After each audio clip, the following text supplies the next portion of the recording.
નવસારી જિલ્લામાં કાયદો અને વ્યવસ્થા જાળવવા અને મિલકત સંબંધિત ગુનાઓ અટકાવવા માટે પોલીસે એક્શન મોડમાં છે। નવસારી લોકલ ક્રાઇમ બ્રાન્ચને એક મોટી સફળતા મળી છે, જેમાં લાંબા સમયથી તરખાટ મચાવતી કુખ્યાત ચડ્ડી બનિયાધારી ગેંગના 3 દીઠા ગુનેગારોને મુદ્દામાલ સાથે ઝડપી પાડવામાં આવ્યા છે। આ ગેંગે નવસારી અને જલાલપોર વિસ્તારમાં બંધ મકાનોને ટાર્ગેટ કર્યા હતા। જલાલપોર પોલીસ સ્ટેશન વિસ્તારમાં આવેલા નરસિંગ વિલા બંગલોઝમાં થયેલી લાખોની ઘરફોડ ચોરીનો વંશોધાયેલો ગુનો પોલીસે ગણતરીના દિવસોમાં ઉકેલી કાઢ્યો છે। સીસીટીવી ફૂટેજ, હ્યુમન ઇન્ટેલિજન્સ અને ટેકનિકલ સર્વેલન્સની મદદથી પોલીસે એરુ અવધ કવિન્સનબરી સામે નહેર પરથી 3 આરોપીઓની ધરપકડ કરી છે। પકડાયેલા આરોપીઓમાં ઈશ્વર જોરસિંહ મંડોળ, રમેશ ઉર્ફે રમતુ ભુરિયા, નરેશ ઉર્ફે નરિયો આમલિયારનો સમાવેશ થાય છે। આ ત્રણેય આરોપી મૂળ દાહોદ જિલ્લાના લીમખેડા તાલુકાના ચિલકોટા ગામના વતની છે। પોલીસ તપાસમાં સામે આવ્યું છે કે આ ગેંગનો ગુનાહિત ઇતિહાસ ખૂબ જ લાંબો છે। આરોપી ઈશ્વર મંડોળ વિરુદ્ધ સોલા, બોપલ, ધોળકા અને દાહોદમાં લૂંટ તથા ચોરીના 13 જેટલા ગુના નોંધાયેલા છે, જ્યારે રમસુ ભુરિયા પર 8 ગુનાઓમાં સંડોવાયેલી રીઢો ગુનેગાર છે।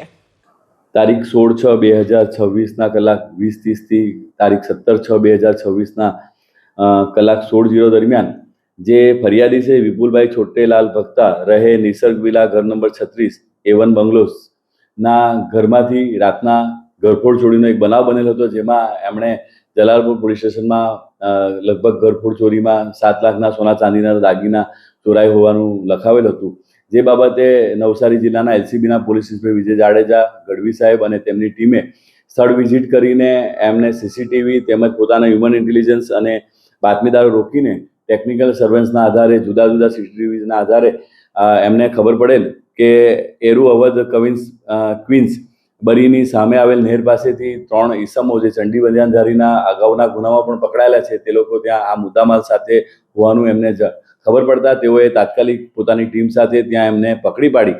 એમાં આરોપીઓ ઈશ્વર જોરસિંહ મંડોળ, ધંધો મજૂરી કામ અને રહે ચિલકોટા ગામ, તાલુકો લીમડા, જિલ્લો દાહોદ, અને બીજા આરોપી છે રમસુ ઉર્ફે રમતુ બાબુભાઈ માનસિંહભાઈ ભુરિયા, અને ત્રીજા આરોપી છે નરેશ ઉર્ફે નરિયો કાળુભાઈ ભરસાભાઈ આમલિયાર, એ પણ ચિલાકોટા ગામના છે। બધા લીમખાડા અને જિલ્લો દાહોદના 3 આરોપીઓ છે। જે આરોપીઓ એની એમાં એવું છે કે આજુબાજુમાં મજૂરી કામ કરતા હોય છે અને પછી દિવસ દરમિયાન જે ઘર બંધ હોય એની રેકી કરીને પછી રાત્રિના સમયે આ લોકો આરોપીઓ એ ઘર મકાનને ટાર્ગેટ કરીને ઘરફોડ ચોરીના બનાવો કરતા હોય છે।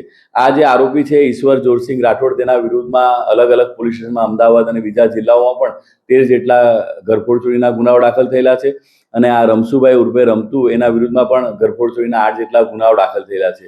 એટલે કે આ 3 આરોપીઓ છે રીઢા ચોરો છે। આ નવસારી LCBની ટીમે અનડિટેક ગુનાને ખૂબ હિંમતથી અને સીસીટીવીના આધારે ખૂબ મહેનત કરીને ચોરી જે અનડિટેક હતી એને ડિટેક્ટ કરેલ છે, અને એમાં મુદ્દામાલ તરીકે 21,21,000 રૂપિયા જેટલાનો મુદ્દામાલ કબજે કરવામાં આવેલ છે। આ ગેંગની ગુનો કરવાની પદ્ધતિ પણ ચોંકાવનારી છે। આરોપીઓ દિવસ દરમિયાન ફેક્ટરી કે કન્સ્ટ્રક્શન સાઇટ પર મજૂરી કામ કરતા હતા અને આસપાસના પોસ્ટ વિસ્તારોના બંધ મકાનોની રેકી કરતા હતા।